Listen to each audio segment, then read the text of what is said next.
네, 오늘 우리에게 주신 하나님의 말씀,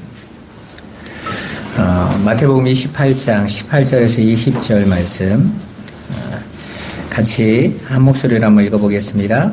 예수께서 나와 말씀하여 이르시되 하늘과 땅의 모든 권세를 내게 주셨으니 그러므로 너희는 가서 모든 민족을 제자로 삼아 아버지와 아들과 성령의 이름으로 세례를 베풀고 내가 너희에게 분부한 모든 것을 가르쳐 지키게 하라. 볼지어다 내가 세상 끝날까지 너희와 항상 함께 있으리라 하시니라. 아멘. 네, 우리 명절 잘 보내셨습니까? 네, 다시 이렇게 보니 반갑네요.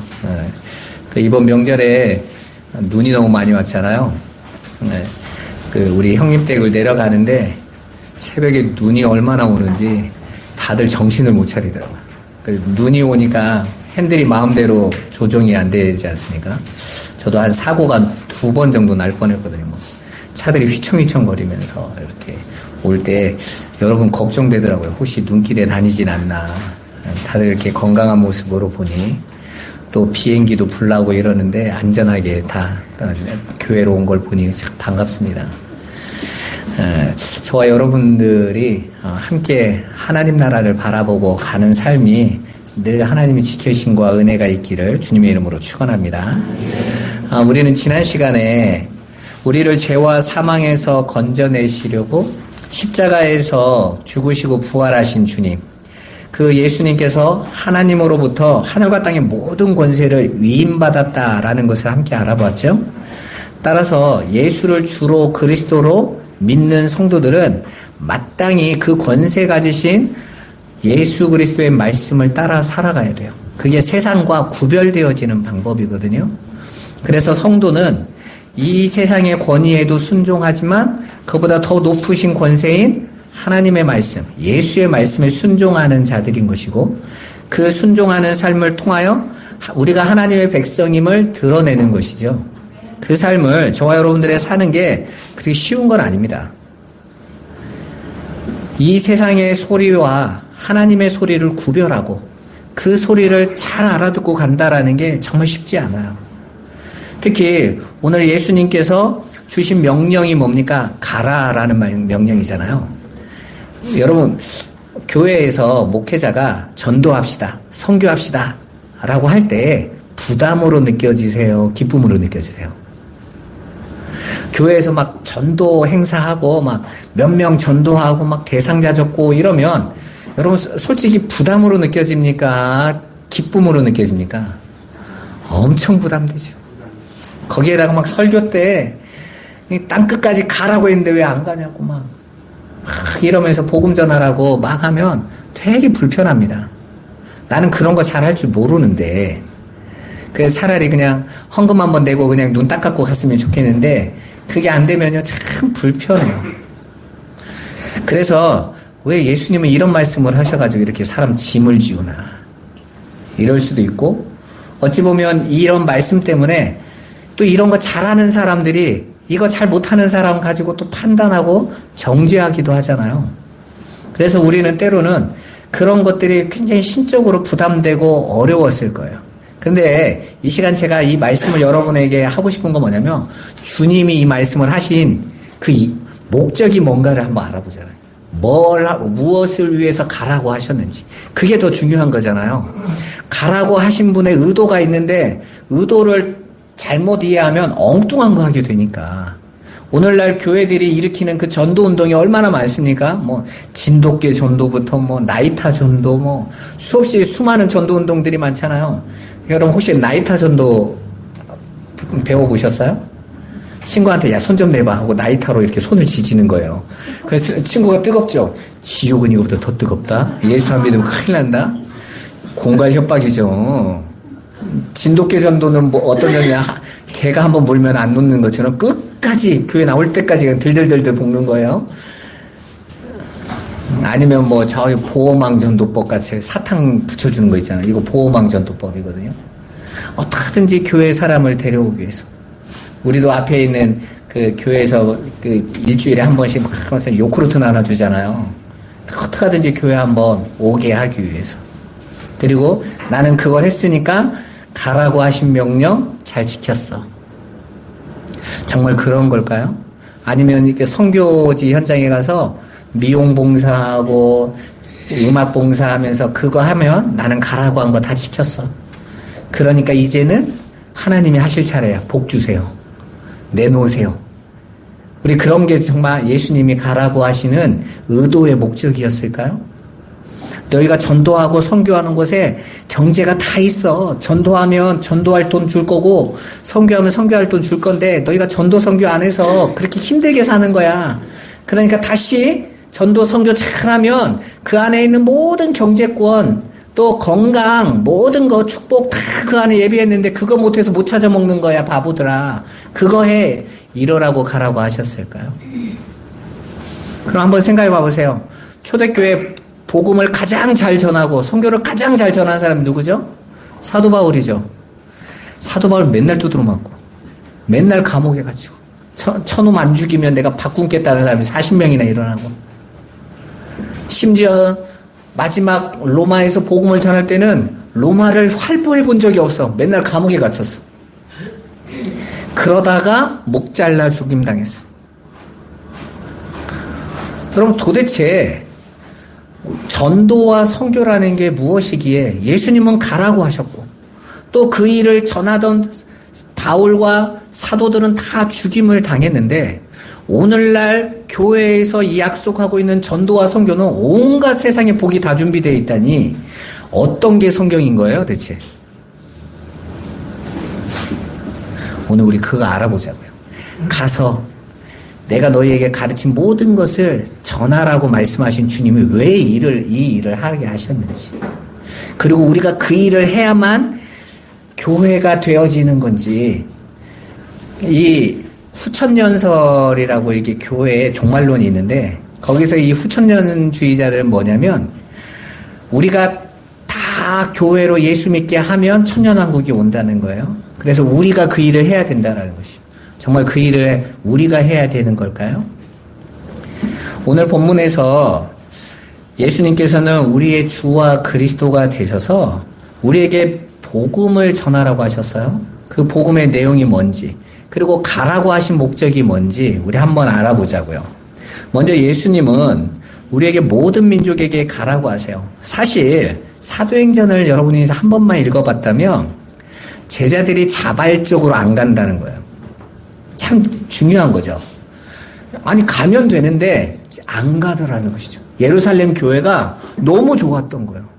계속 말씀 운동이 일어나고 사람들이 돌아오고 너무 재밌어. 교회에서 사도의 가르침을 따라서 함께 기도하고 또 함께 교제하고 없는 사람은 있는 사람이 나누어주고 교회에서 서로 돕는데 거기가 천국 같은 거예요. 여러분 같으면 그런 곳에서 딴 데 옮기고 싶겠어요? 안 옮기죠. 여러분, 우리가 교회에서 하나님께서 나를 어떤 교회에서 어떤 곳으로 옮기신다고 할 때는요, 두 가지입니다. 첫 번째는 내가 이기적이거나 아니면 하나님이 뽑아서 옮기거나 아니면 안 돼요. 그죠? 오늘날 교회 대부분 성도들은 자기들이 막 찾아다니죠. 교회 뭐 별거 있어 하면서 찾아다녀요. 근데 반대로 나는 이 교회밖에 모르는 자들 중에서 하나님 당신의 백성을 옮길 때는요, 환난을 주셔서 끄집어내버리세요. 거기 못 있게 만드세요. 하나님이 하시는 거죠. 오늘 사도행전 8장 1절 한번 봐보세요. 같이 한번 읽어볼까요? 사울은 그가 죽임당함을 마땅히 여기더라. 그날에 예루살렘에 있는 교회에 큰 박해가 있어 사도 외에는 다 유다와 사마리아와 모든 땅으로 흩어지니라. 아멘. 자, 이 일은 바로 앞에 사도행전 7장에 7집사 중에 한 분이 스데반. 이 스데반이라는 이름이 면류관이라는 뜻이에요. 자, 면류관을 어떻게 받는지를 보여주는 거예요.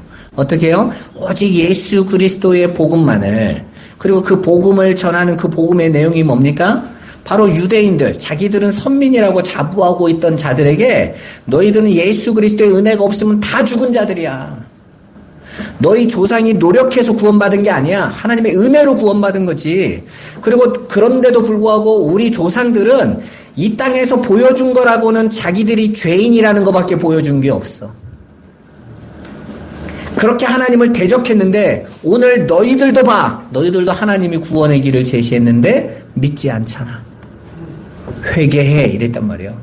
그랬더니 이 유대 종교 속에 있던 사람들이 그 스테반을 보고 분노해가지고 어떡합니까? 돌로 쳐 죽여버렸어요. 하나님 앞에 모욕이라고.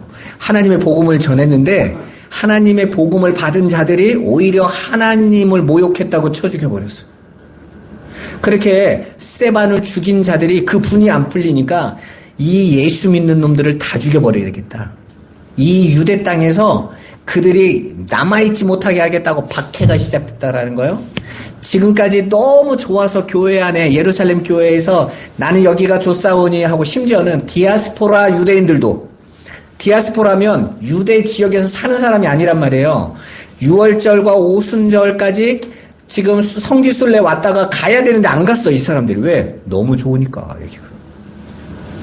아니 자기 동네 가야 되는데 안 갔어. 그럼 당연히 그들에게는 돈이 필요하겠죠. 자기들이 먹을 것들은 오순절까지 지낼 것만 가지고 왔는데 가야 되잖아요. 근데 안 갔단 말이에요. 그럼 그들의 먹을 건 누가 책임져야 돼요? 예루살렘에 있는 유대인들이 책임졌겠죠. 바나바 같은 사람들이 자기 재산 다 팔아서 교회 헌납하고 그들이 하나님 말씀 안에 있으니까 너무 좋은 거예요. 그런데 하나님께서 박해가 일어나게 하시고 그 박해로 말미암아 저들을 흩어버리셨어요. 이미 예수님께서 사도행전에 땅끝까지 가라고 말씀하셨는데 안 가더라는 거예요. 자 봐보세요. 예수님 분명히 가라 그러셨는데 자발적인 충성에서 갈 사람이 있어요 없어요? 없다는 걸 보여주잖아요. 하나님께서 가라고 하시고 가게 하시고. 누가 하시는 거예요? 하나님이 하시는 거예요. 하나님이. 그렇게 예루살렘 성도들에게 성교하게 해서 흩어진 것은 어떤 힘이 그들을 흩어버렸다라고 지금 사도행전은 이야기해주고 있는 거예요. 그렇다면 성도들을 땅끝까지 흩어지게 하고 복음을 전하게 하고 그들을 통해서 하나님의 말씀을 전하도록 그들의 삶을 끌고 가시는 분이 누구시라는 겁니까? 성령 하나님이시라는 거죠. 제가 옛날에 우리 청년 중에 한 명이 자기가 직장을 이렇게 이직을 하는데 이직할 때마다 항상 저에게 기도 제목을 부탁을 했거든요. 이쪽으로 가야 되는데 이게 정말 하나님 뜻일까요? 목사님 이게 하나님 뜻일까요? 그러면 제가 항상 그랬어요. 그냥 가. 그래서 가고 싶으면 가. 근데 생뚱맞게 스튜어디스가 하고 싶다고 그러더라고요. 그래서 스튜어디스를 하고 싶어서 학원 다니고 있는데 해도 될까요? 그래서 그냥 해. 그래서 그랬더니 화를 한번 탁 내서 목사님은 왜 그냥 다 하라고 하시는 거야? 그래서 네가 안 하든지 하든지 상관이 없어. 하나님이 네 길을 이끌어 가실 거야. 네가 그걸 계획했는데 하나님의 뜻이 아니면 하나님 막으실 거야. 그리고 하나님이 그 일을 여시면 그 안에서 하나님이 하시는 걸 보면 돼. 뭘 잘하고 못하고를 따지지 마. 괜찮아. 근데 그 안에서 왜 하나님이 나를 이곳으로 이끌어 가셨을까? 나를 왜 이곳에 인도하셨을까? 그거 배우고 그거 알면 돼. 여러분 실수하지 않으세요. 하나님 백성은. 하나님이. 여러분의 인생은 이미 실수가 안 돼요. 아니 내가 이 일로 사고가 나서 이렇게 아픈데요. 잘못돼서 사고가 난 게 아니에요. 하나님의 계획 안에서 하나님 백성을 하나님이 어떻게 이끌어 가신다고 합니까? 침 삼킬 겨를도 없이 쳐다보고 계신대요. 근데 어떻게 실수가 일어납니까? 실수가 아닌 거죠. 그러면 나를 그 자리로 인도하시는 분이 하나님이신 거죠. 이스라엘 백성 그 예루살렘에 있는 교회를 흩으신 분이 하나님이세요. 그들을 이끄시는 분이 하나님이세요. 말 안 들어서 박해가 일어난 것이 아니라 그들은 그럴 수밖에 없는 자임을 드러내시고 흩어지게 하시는 거예요. 자, 그 성령 하나님이 어떤 분이신지 한번 봐보세요. 사도행전 1장 8절 같이 한번 읽어보겠습니다. 오직 성령이 너희에게 임하시며 너희가 권능을 받고 예루살렘과 온 유다와 사마리아와 땅끝까지 이르러 내 증인이 되리라 하시니라. 아멘. 자, 성령이 임하면 어떤 일이 일어납니까? 그분이 여러분을 예루살렘, 유다, 사마리아 땅끝까지 이끌어 가신다. 어떤 제자가 저한테 목사님 목회를 하고 싶어요. 그래서 제가 그랬어요. 20대 때 목회를 하고 싶다고 그래서 최대한 뒤로 빼라. 목회는 하나님이 끌고 갈 때 가는 게 제일 편한 거다. 내가 해봐야겠다고 하지 말고 버텨. 다른 거 하고 싶은 거 해. 그랬더니 실은 이 친구가 다른 게 자신 없어서 목회를 하겠다는 거였거든요. 그래서 그 도전하던 여러분도 아실 거예요. 우리 교회 와서 사진 찍었던 아이 있죠. 그러니까 사진 찍는데 사진을 고3 때 하겠다고 한 거예요. 고3 졸업해서 재수하면서. 그 옛날에 그 스타샷이라고 사진관이 있었잖아요. 이렇게 찍어주는 거. 요즘은 이렇게 기계로 찍는데 찍어주는 거. 그거 하다 보니까 사진이 재밌어진 거예요. 그럼 다들 사진을 막 중학교 때부터 해서 이렇게 대학을 가는데 얘는 그때서 하고 싶어서 한다고 하니까 안 될 것 같으니까 갑자기 하다 말고 목회를 하겠다고. 어떤 목사님이 너는 딱 내 과라고 목사하라고 그랬다는 거야. 그래서 그건 천천히 해도 돼. 그 사진 하고 싶으면 1년 더 해서라도 해봐. 가지고 사진을 해서 이렇게 사진을 딱 찍어서 내는데 모든 대학이 합격했어요. 최고의 대학들이 다 합격을 해서 6개월밖에 안 해가지고. 그래서 제가 그랬죠. 이제 목회해라. 사진이 다 됐으니까 포기하고 목회해. 그랬더니 목사님 왜 그러세요? 그래서 그지 네가 예전에 목회하고 싶었던 건 무서워서 핑계대고 싶었던 거지. 앞으로 그렇게 결정하지 마라 인생을. 내가 이거 자신 없어서 하나님의 일할까? 이러면 안 되는 거야. 하나님의 일은 당신이 시키시는 가장 귀한 일이기 때문에 그 일을 하는데 그분에게 모든 걸 걸 수 있을 때 해야지. 지금도 사진 잘하고 있어요. 그래서 잘 먹고 살고 있고. 여러분 봐보세요. 하나님께서 우리를 이끌어 가시는데 누가 이끄십니까? 성령께서 이끄시고. 성령이 저와 여러분을 인도하십니다. 그러니까 예수님의 말씀을 성취하시는 분. 예수님께서 예루살렘, 유다, 사마리아 땅끝까지 가라 했는데 그것을 이루시는 분이 누구시라고요? 성령 하나님이시라고요. 성령 하나님. 오늘날 교회의 가장 큰 착각은 내가 이게 이루겠다라는 거예요. 우리가 해드리겠다라는 거예요. 아닙니다, 여러분. 성경은 계속해서 성령이 하고 계시는 일을 말하고 있단 말입니다. 여러분들이 정말 기도해야 될 건 하나님 나에게 성령의 감동함을 주셔서 당신이 나를 이끌어 가심을 내가 인지할 수 있도록 잘 알아들을 수 있도록 그래서 그 길로 내가 걸어갈 수 있도록 나를 인도해 주세요 하고 우리는 기도해야 되는 거예요. 이렇듯 성령께서 복음을 들고 친히 가가세요.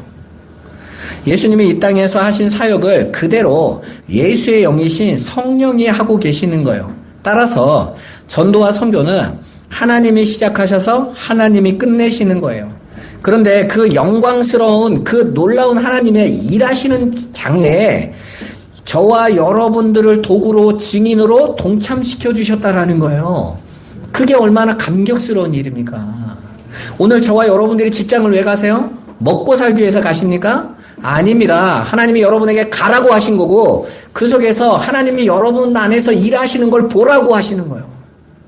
그런 마음으로 가서 일을 하셔야지 그게 아니라 그냥 먹고 사는 곳이다 하면요. 그곳은 그냥 수고하고 무거운 노역장에 불과합니다. 아무리 좋은 회사를 다녀도 그냥 노역장이죠. 한 달 즐거울 뿐입니다. 6개월 재밌을 뿐이에요. 어떤 일은 안 그렇습니까?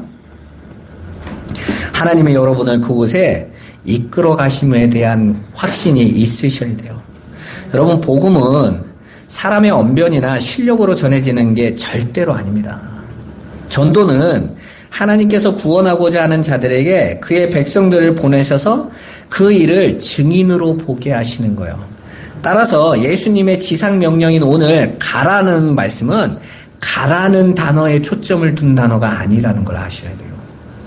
분명히 말씀은 가라예요. 그런데 그 초점이 가라가 아니에요. 사도행전도 마찬가지죠.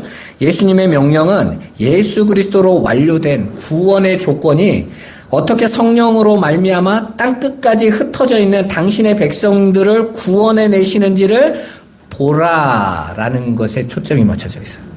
그러니까 가라고 하셨지만 사실은 보라는 거죠. 가서 보라는 거. 내가 너의 인생을 이끌어 갈 건데 이끌어 갈 때에 네가 봐봐.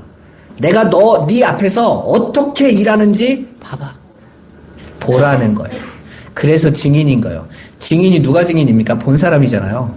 여러분 법정에 가가지고 증인으로 부름받은 사람 다 어떤 사람들이에요? 듣고 본 사람들이에요. 그죠?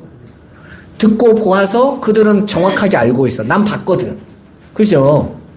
저와 여러분들이 예수 그리스도를 전하는데 그 예수 그리스도를 내가 얼마나 잘 전해서 저 사람이 바뀌는가가 아니라 내가 이렇게 무지하게 말을 했는데, 미련한 말을 했는데 어떻게 저 사람이 예수를 믿게 되지? 보는 거예요.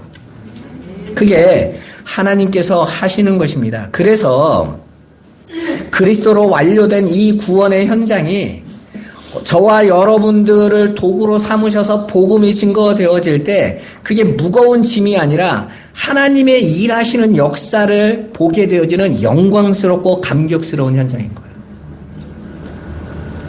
여러분 100년 전에 우리 한국에 복음을 전하러 오셨던 그 지금 저기 백준영 기념교회에 있는 저 아현동에 있는 그 선교사지 무덤에 가면 거기에 있는 분들의 편지들이 쫙 있거든요.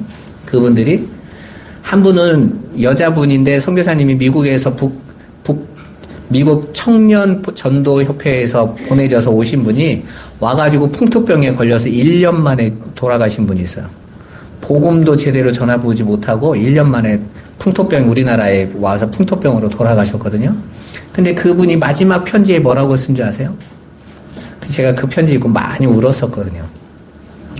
내가 풍토병으로 이제 곧 죽을 것 같다. 이렇게 선교복으로 보내는 거예요.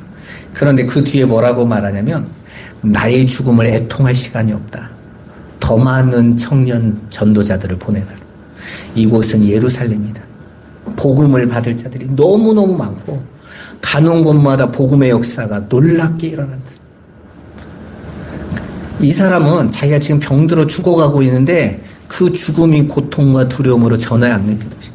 지금 하나님이 일하시는 그 감격을 보고 가는 거예요, 여러분.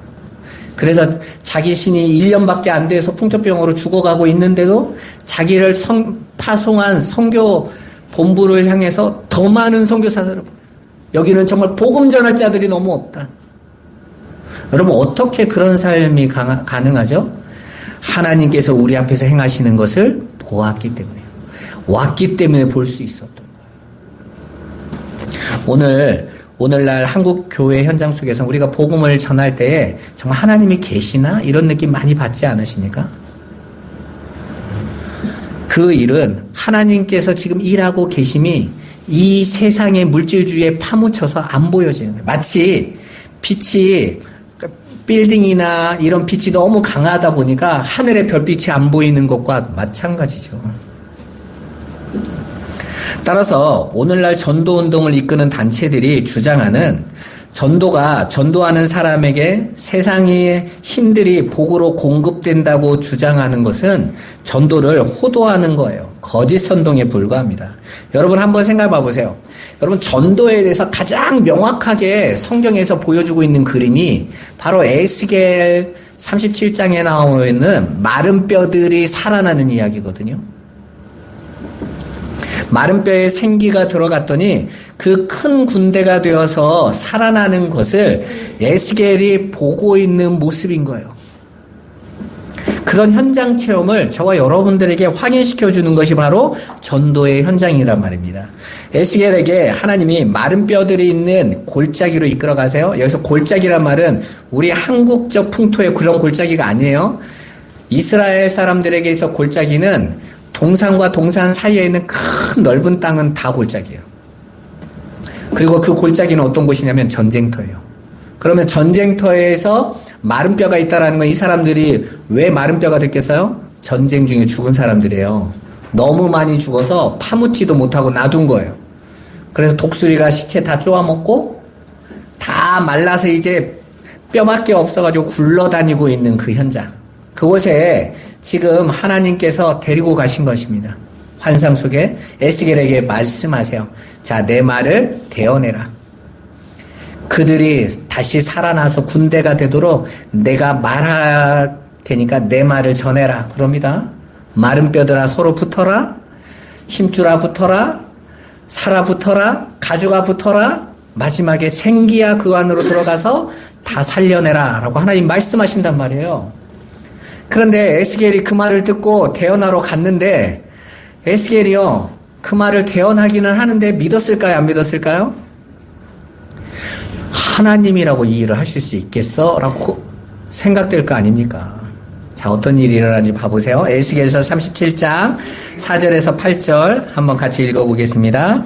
또 내게 이르시되 너는 이 모든 뼈들에게 대언하여 이르기를 너희 모아든 뼈들아 여호와의 말씀을 들을지어다. 주 여호와께서 이 뼈들에게 이같이 말씀하시기를 내가 생기를 너희에게 들어가게 하리니 너희가 살아나리라. 너희 위에 힘줄을 두고 살을 입히고 가죽으로 덮고 너희 속에 생기를 넣으리니 너희가 살아나리라. 또 내가 여호와인 줄 너희가 알리라 하셨다 하라. 이에 내가 명령을 따라 대언하니 대언할 때에 소리가 나고 움직이며 이 뼈 저 뼈가 들어맞아 뼈들이 서로 연결되더라. 내가 또 보니 그 뼈에 힘줄이 생기고 살이 오르며 그 위에 가죽이 덮이나 그 속에 생기는 없더라. 아멘. 봐보세요. 자, 하나님의 말씀을 대언하래요. 그러면 살아날 거예요. 그리고 그렇게 살아나는 것을 통해서 너희가 내가 여호와인 줄 알 거다. 여러분, 여호와인 줄을 우리가 어디에서 발견할 수 있다고요? 뼈들이 살아나는 것을 통해서. 너희가 태어날 때 뼈들이 살아날 건데 그걸 통해서 너희가 내가 여호와인 줄 알 거야. 돈 잘 버는 걸로 여호와인 줄 모른단 말입니다. 병 낫는 걸로 여호와인 줄 모른다고요, 여러분. 마른 뼈들이 살아나는 걸 볼 때에 너희가 내가 여호와인 줄 알리라. 이 말씀을 잘 보면요, 8절에 이 빨간 줄로 제가 본이라고 써놨잖아요. 이 단어가 아주 중요한 단어예요. 자, 에스겔이 대언을 했어요. 대언을 했는데 마른 뼈들을 봤다는 거야, 안 봤다는 거야? 안 봤다는 거잖아요. 안 보고 있었어. 안 보고. 그 말은 뭔 말이에요? 안 믿겨지니까 시키니까 말은 했는데 뭘 되겠어 하고 안 쳐다보다가 뼈들이 붙는 소리를 보고 깜짝 놀라서 쳐다보다 이런 일이 정말 일어난다고 하고 봤단 말이에요. 저와 여러분들이 가서 예수 그리스도의 복음을 전하는데 오늘날 참 착각하는 게 있어요. 자꾸 설득하려고 해요, 사람을. 그러다 보니까 이 사람이 좋아하는 말을 하려고 하는 거예요.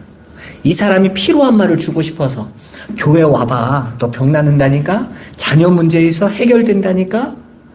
질병 문제에 있어 치유된다니까? 자꾸 이 말을 전하려고 하는 거예요. 예수 그리스도의 십자가의 은혜가 아니면 안 되는. 우리는 다 허물과 죄로 죽어있는 죄인이었음을, 우리는 다 마른 뼈들이었음을 선포해야 되는 거예요. 그런데 그렇게 전혀 듣고 싶어 하지 않는, 마른 뼈들이 전혀 관심 없는 말을 했는데 살아나는 거, 그래야 저와 여러분의 눈을 뜰 거 아니에요. 진짜로 되네. 오늘날 많은 전도왕이라고 하는 사람들 봐보세요. 설득왕인 거죠. 사람 잘 따돌기는 사람, 심리학적으로 사람의 심리를 잘 이용하고 필요한 거 잘 이용하고 이 사람이 문제가 뭔지 이미 파악해놓고 이 사람이 걸려들 수밖에 없는 말을 던져서 해주는 말, 그게 무슨 전도예요, 여러분. 그건 내가 한 건데. 그러니까 오늘날 전도 잘한다는 사람은 다들 자기 자랑으로 충만해. 나 잘해 이러는 거죠. 그런데 에스겔이 가가지고 내가 마른 뼈 일으켰다라고 자랑하겠어요? 저도 안 믿었는데 하나님이 하시더라. 하나님이 살아계시더라. 그건 하나님만이 하시는 것을 봤을 때 하는 거 아닙니까? 여러분이 복음을 전하러 현장에 가는 것은 바로 하나님의 말씀을 대언하는 에스겔과 같은 형국인 거예요. 예수님께서 내가 너희에게 가르쳐 분부한 모든 것을 전하라고 하신 그 말씀, 그 말씀의 핵심 내용이 뭡니까? 마태복음에서 아주 중요하게 다루고 있는 핵심 내용이 뭐예요? 산상수훈이에요. 산상수훈. 그리고 그 일을 이루러 오신 예수 그리스도, 당신의 십자가밖에 없어요. 너희로서는 안 되고 오로지 하나님으로부터 나로만 되느니라 라고 말씀하신 그 주님의 말씀인 거예요. 우리는 가서 전하는 복음은 마른 뼈들에게 전하는 복음인 거예요, 여러분. 죽은 자들에게 전하는 복음이란 말입니다. 그들은 하나님을 전혀 알아볼 수도 없고 하나님의 말을 전혀 알아들을 수도 없는 자들인 거예요. 그들은 모두 허물과 죄로 죽은 자들이기 때문에 하나님의 성령이 그들을 살려내시지 않으면 들을 수 없는 말이란 말입니다.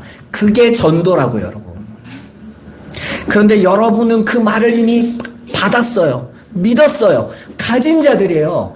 그래서 가서 그 복음 전하라는 거예요. 우리는 그 복음 전할 때 상대방이 기분 나빠하면 어떡하지? 이 생각하잖아요, 여러분. 그건 우리가 생각할 바가 아니라고요. 가서 전하라고 하신 주님의 말씀 따라서 전하는 거예요. 여러분, 이번 명절에 여러분 친척이나 가족들에게 복음 전하면서 어떤 마음이었어요? 이 복음 알아들어야 되는데, 이 생명의 말씀 알아들어야 되는데, 근데 못 알아들어. 정말 마른 뼈 같지 않습니까? 무덤에 외치고 있는 것 같지 않으세요? 그때 통함이 나오는 거예요. 하나님, 정말 하나님의 궁휼하심이 아니면, 하나님의 은혜가 아니면 우리 가문과 우리 형제들과 우리 친척들과 우리 사랑하는 자들이 이 복음 모르고 살아가는데 하나님 어떡합니까? 구원해 주세요 라고 기도가 나오지 않겠어요, 거기서? 잘 봐보세요. 마른 뼈가 살아나는 것처럼 우리가 전한 복음, 바로 예수 그리스도의 십자가의 은혜, 그 십자가의 은혜는 모든 자들이 죄인임을 폭로하는 십자가인 것이고, 우리는 하나님의 은혜가 아니면 안 될 자임을 우리를 확인시켜주는 십자가인 거예요. 그 은혜에 반응하여 이제 생명을 얻어 살아난 자들을 보게 될 거라는 거예요. 이게 생명을 살리는 하나님의 하나님 되심을 드러내는 놀라운 현장인 것입니다. 하나님의 구원은 바로 그런 거예요. 그 구원을 보는 증인이 바로 저와 여러분들인 거예요. 저와 여러분들을 에스겔처럼 보여주시겠다. 이스라엘을 향하여 하나님께서 애굽에서 나와서 광야로 넘어갈 때 홍해 앞에 하나님이 굳이 그리로 가게 하셨어요. 그죠? 원래 이스라엘 백성이 출발했던 그 라암셋에서요, 그냥 직선으로 쭉 가면 홍해를 안 건너가고 육로로 가는 가나안까지 들어가는 길이 있었단 말입니다. 원래 가던 길이. 근데 하나님이 굳이 어디로 끌고 내려오세요? 홍해 앞으로 끌고 내려오신다. 홍해 앞으로 끌고 내려오신다. 왜? 건너가게 하시기 위해서. 그리고 어떻게 하세요? 너희는 오늘날 너희를 위해서 일하시는 하나님의 구원을 보라 그러신다. 가게 하셔놓고 보게 하신단 말이에요. 그 홍해가 갈라지는, 절대 안 될 거라고 여겨지는, 절대 해낼 수 없을 거라고 여겨지는 그 애굽의 군대가 죽는 걸 보게 하세요. 그게 우리 성도들이 가지고 있는 특권인 거예요. 따라서 전도는 방법론이나 상급론으로 접근하는 것 자체가 말도 안 되는 인본주의인 것입니다. 하나님께서 하시지 않으면, 마른 뼈들에게 힘줄과 살을 씌우고 가죽을 덮고 생기를 넣어주시지 않으면 아무 소용이 없어요. 따라서 우리는 이 복음을 전하면서 하나님의 하나님 되심을 보게 될 것이고, 하나님께서 당신의 택한 백성들에게 생명을 주시는 그 은혜의 현장을 보는 증인들이 될 거예요. 그걸 여러분들이 안 하니까 예수 믿으면서 갈등하는 거예요. 하나님이 하나님 되심을 보여주겠다고 가라고 하신 곳에 우리가 가 있지 않으니까, 그리고 우리가 그 복음을 전하지 않으니까 하나님의 하나님 되심을 못 느끼는 거예요. 엉뚱한 거에서 자꾸 하나님이 하나님 되심을 보여주라는 것이죠. 하나님이 나에게 건강 주고 돈 주고 성공 주는 것으로 하나님을 드러내라고 하니까 하나님께서 내가 못 주는 게 아니라 그걸로 나를 증명되는 게 아니야 그러는 거예요. 마른 뼈들이 살아나는 것, 그게 하나님의 하나님 되심을 보는 곳인 거예요. 따라서 복음을 전할 때, 그 복음이 전파될 때든지 거절당할 때에도 우리는 하나님의 은혜를 체험하게 되는 겁니다. 그게 바로 전도자의 복인 거예요. 그러니까 전도자의 복은 성공이나 세상의 물질이 아닙니다. 내가 마른 뼈가 살아나는 것을 볼 수 있는 장에 하나님이 세우시는 것. 바울의 고백을 한번 살펴보죠. 고린도전서 2장 1절에서 5절 한번 같이 한번 읽어보겠습니다. 형제들아, 내가 너희에게 나아가 하나님의 증거를 전할 때에 말과 지혜의 아름다운 것으로 아니하였나니, 내가 너희 중에서 예수 그리스도와 그가 십자가에 못 박히신 것 외에는 아무것도 알지 아니하기로 작정하였음이라. 내가 너희 가운데 거할 때에 약하고 두려워하고 심히 떨었노라. 내 말과 내 전도함이 설득력 있는 지혜의 말로 하지 아니하고 다만 성령의 나타나심과 능력으로 하여 너희 믿음이 사람의 지혜에 있지 아니하고 다만 하나님의 능력에 있게 하려 하였노라. 아멘. 자, 바울이 자신이 어떻게 전도를 했는지, 어떻게 복음을 전했는지를 밝히고 있죠. 바울은 복음을 전하면서 자신의 지혜를 사용해서 하지 않았다고 명확하게 설명해 줍니다. 사람들을 설득하기 위해서 훌륭한 미사여구를 나열하는 현란한 언변으로 사람들을 설득하지 않았다고 말하고 있는 거예요. 사실은 이 고린도 교회를 가기 전에 바울이 바로 전에 가서 복음을 전했던 곳이 아테네입니다. 아테네는 철학의 도시였죠. 바울은 철학에 능통한 사람이었어요. 그래서 그 아테네에서는 정말 그 자기가 가진 모든 철학적 지식을 가지고 이름 모를 신이라는 하나의 포인트를 끌고 와가지고 예수를 전했어요. 그 이름 모를 신이 실은 하나님이셨고 그분이 보내신 분이 예수다. 이렇게 멋지게 화려하게 최고의 설교를 전한 것입니다. 그런데 아테네에서 복음이 안 전해졌어요. 믿는 자들이 안 왔습니다. 오히려 소피스트들이 와가지고 토론하자고 자꾸 말싸움만 하게 된 거예요. 거기에서 고린도로 왔을 때 바울이 말합니다. 나는 심히 두렵고 떨렸다. 너무 두려워서 고린도에서는 내가 어떻게 복음을 전하지? 하고 걱정했다라는 거예요. 그때 하나님께서 바울에게 말씀하시죠. 이 성에 내가 택한 자들이 많다. 이렇게 말씀합니다. 그 말에 힘입어서 전할 때 바울이 이런 마음을 가진 거죠.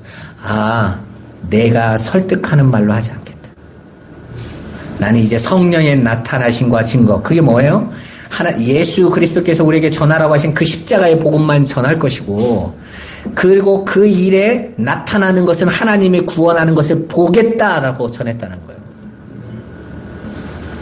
그런데 바울의 전도 중에 가장 크게 전도의 역사가 일어난 곳이 어디입니까? 고린도 교회예요. 하나님이 그들을 택해서 일하신 거죠. 바울이 그 감격을 갖고 있는 것입니다. 아, 정말 하나님이 마음을 여시고 생명을 주시지 않으면 아무것도 아닌 거구나. 그래서 고린도 교회 성도들에게 뭐라고 말합니까? 하나님이 우리에게 전도에 미련한 것을 시키신 건 전도를 자랑 삼으라고, 은사라고, 너의 것이라고 힘쓰라고 준 게 아니야. 그걸 통해서 하나님을 알라고. 그게 은혜라는 것입니다.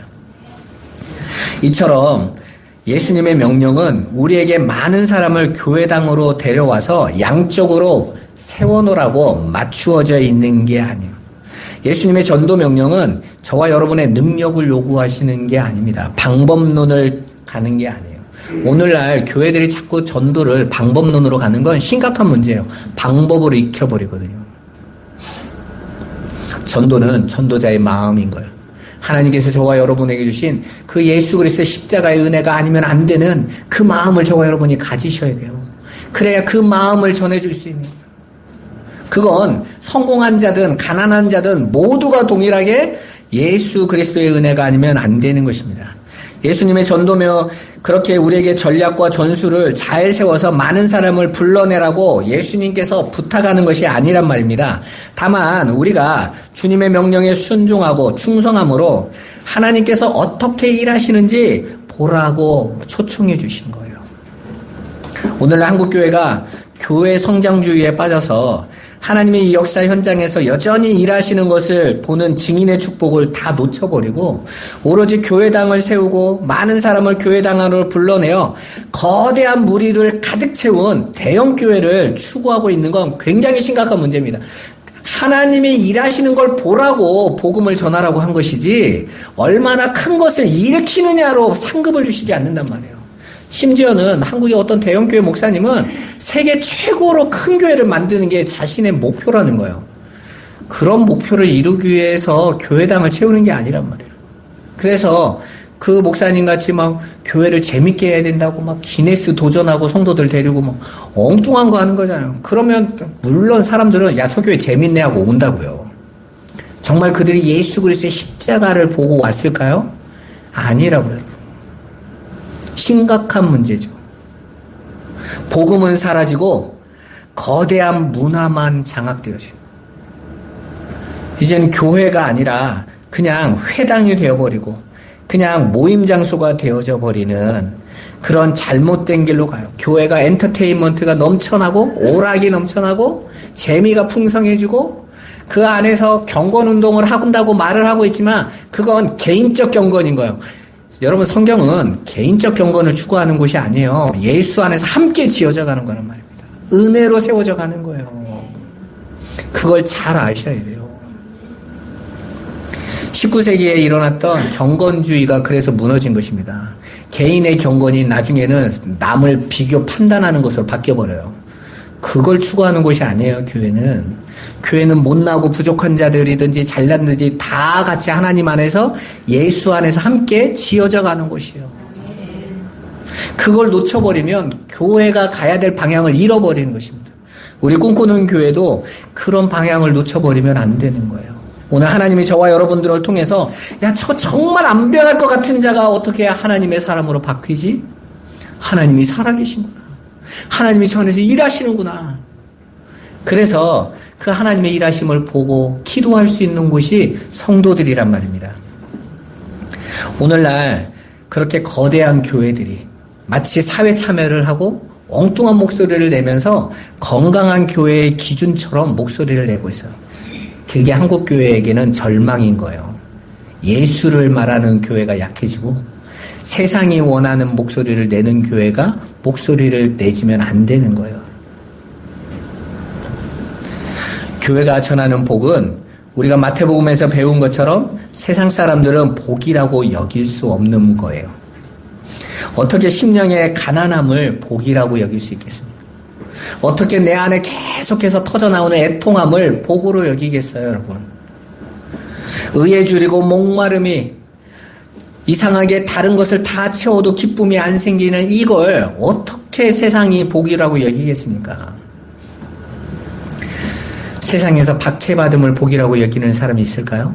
없습니다. 그런데 교회는 그 길을 걸어가는 거예요.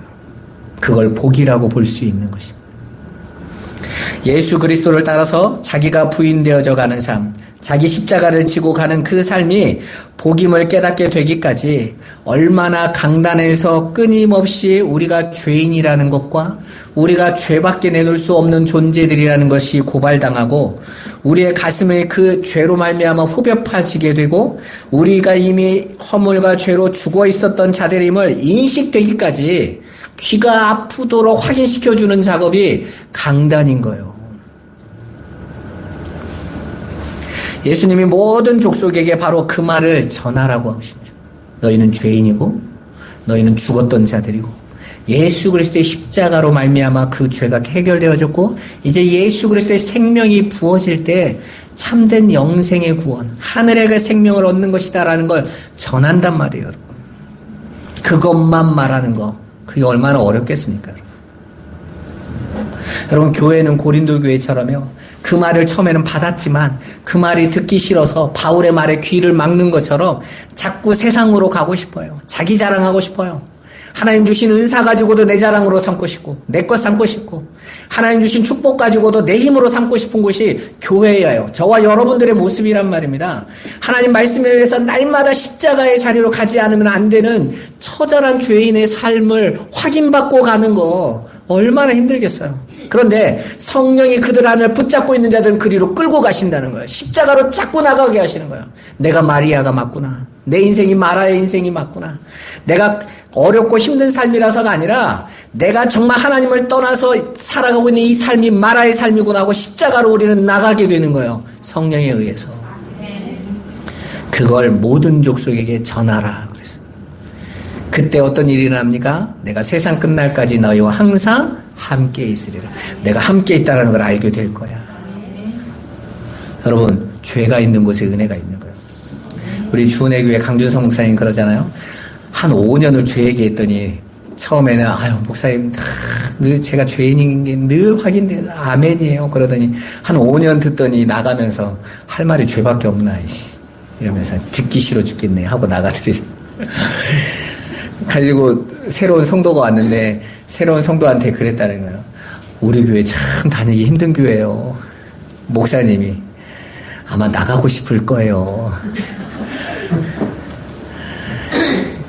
그때 얘기하세요. 왜? 할 말이 죄밖에 없으니까. 우리 그 강준성 목사님 웃으면서 농담하면서 그 말을 했으니까 덜 하는 거지. 인상 쓰고 그 말 해보세요. 정말 짜증나는 겁니다. 여러분 봐보세요. 여러분 정말 하나님의 말씀 앞에서 야, 나는 정말 예수 그리스도의 은혜가 아니면 안 되는 자였구나. 정말 십자가의 은혜가 아니면 나는 큰일 날 자였구나. 라고 날마다 깨달는 은혜의 자리에 내가 늘 서 있다면 그건 복인 것입니다. 그 복을, 그 말씀을 또 듣고 싶고 또 듣고 싶고 그래서 십자가만 의지하고 싶고 그게 평생에 듣던 말씀 또 들려주세요라는 말인 거예요. 유명한 전도자요, 설교자요, 신학자인 조나단 에드워드 목사님이 그 설교 내용이 3시간짜리 있는데요. 하나님의 진노의 앞에 서 있는 죄인들이라는 설교거든요. 얼마나 설교를 이분이 그냥 읽기만 했는데 성령이 역사하셨는지 성도들이 의자 위로 올라가서 이러고 있었답니다. 그 죄에 대한 두려움과 그 주변에서 막 불이 피어 올라가는 것을 봐가지고 그런데 그 목사님 거기에서 쫓겨났어요. 자꾸 말하니까 성도들이 듣기 싫어가지고 처음에는 은혜가 되고 회개가 됐는데 계속 인간의 죄악과 추악함이 드러나는데 나중에는 분노가 일어나는 거죠. 언제까지? 한 번이면 되지. 그래서 대부분 교회들이 그래요. 예수님 믿고 영접하는 거 1부에서 딱 끝나고 2부부터는 어떻게 살 것인가? 어떻게 성공할 것인가? 이리로 갑니다. 좋아하는 걸로. 아니요. 처음부터 끝까지 십자가의 은혜가 아니면 안 되는 자들이라는 걸 드러내야 되는데 그렇게 말하면 싫어할 걸 아니까. 여러분 성경이나 제자양육 교재 다 봐보세요. 1번이 영접 기도예요. 그 다음부터는 잘 사는 법, 잘 섬기는 법, 다 나를 높여주고 나를 만족시켜주는 걸 갑니다. 그러면 큰일 나는 것입니다. 죄는 한 번 회개하는 게 아니에요. 내가 하나님 앞에 죄인임을 날마다 폭로되는 것입니다. 그 삶을 살아보라고 여러분에게 인생을 주셨는데 엉뚱한 거에 취하지 마시고 또 여러분들에게 그 복음을 전하라고 했는데 그걸 무거운 짐으로 여기지 마시고 하나님께서 오늘도 우리에게 마른 뼈들이 살리는 걸 보여주시겠다는데 무덤에서 죽은 자가 살아나는 걸 보여주시겠다고 말씀하시는데 이 구원의 복음을 우리가 가서 전해야 되겠다. 2025년에 바로 그 복음을 저와 여러분이 함께 전하고 알리고 그 하나님의 살아계시는 여호와의 살아계심을 확인하는 그런 하나가 되시기를 주님의 이름으로 축원합니다. 기도하겠습니다. 살아계신 아버지 감사합니다. 너희는 가서 복음을 전하라 말씀하신 주님, 이제 성령이 우리 안에서 역사하시고 우리를 인도하심을 우리 성도들이 확인케 하여 주옵소서. 아버지, 우리가 지금까지 무겁게 여겼던 우리 직장과 우리의 가정과 우리의 모든 산업과 선교의 모든 현장들이 하나님의 하나님 되심을 확인하는 자리임을 우리가 즐겁게 참여하며 증인의 삶을 살아가도록 우리 성도들의 길을 이끌어 주옵소서. 예수 그리스도의 이름으로 기도드리옵나이다. 아멘.